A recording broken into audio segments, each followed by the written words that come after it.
दोस्तों, आज हम आपको सुनाने जा रहे हैं एक ऐसी दिव्य कथा जो प्रेम, भक्ति और समर्पण का सर्वोच्च उदाहरण है। यह है माँ पार्वती और भगवान शिव के विवाह की अद्भुत कहानी।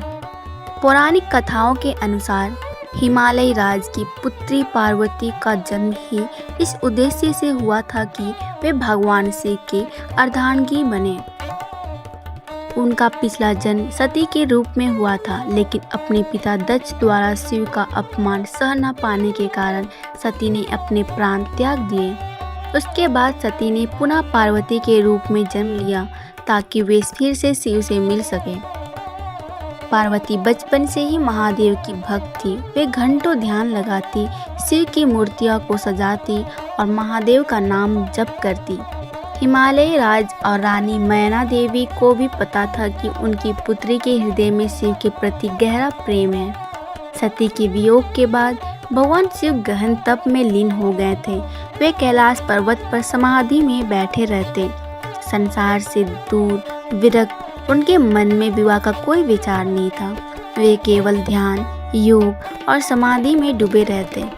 एक दिन नारद मुनि हिमालय राज के महल आए और पार्वती को बताया, हे देवी, आप ही वह शक्ति हैं जो महादेव की अर्धांगिनी बनेगी, लेकिन इसके लिए आपको कठोर तपस्या करनी होगी।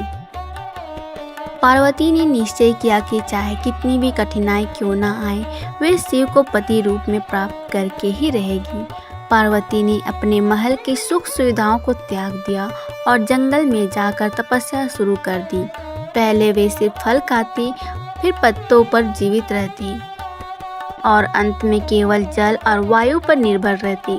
सालों तक उन्होंने हिमालय की ठंडी हवाओं में ध्यान लगाया, केवल शिव के ध्यान में डूबी रही।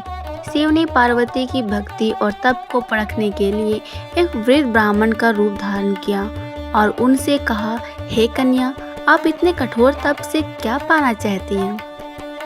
पार्वती ने उत्तर दिया, मैं केवल भगवान शिव को पति रूप में चाहती हूँ। वृद्ध ब्राह्मण ने कहा, शिव तो जटाधारी, भस्म से लिपटे पशुपालक, भूत प्रेतों के स्वामी हैं। आप जैसे राजकुमारी के लिए वे उचित नहीं हैं। लेकिन पार्वती अडिग रही, मेरे लिए वे सब कुछ हैं।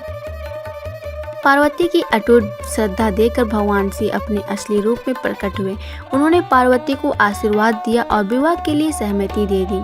जब शिव ने विवाह की घोषणा हुई तो कैलाश पर्वत से लेकर हिमालय तक उत्सव का माहौल बन गया।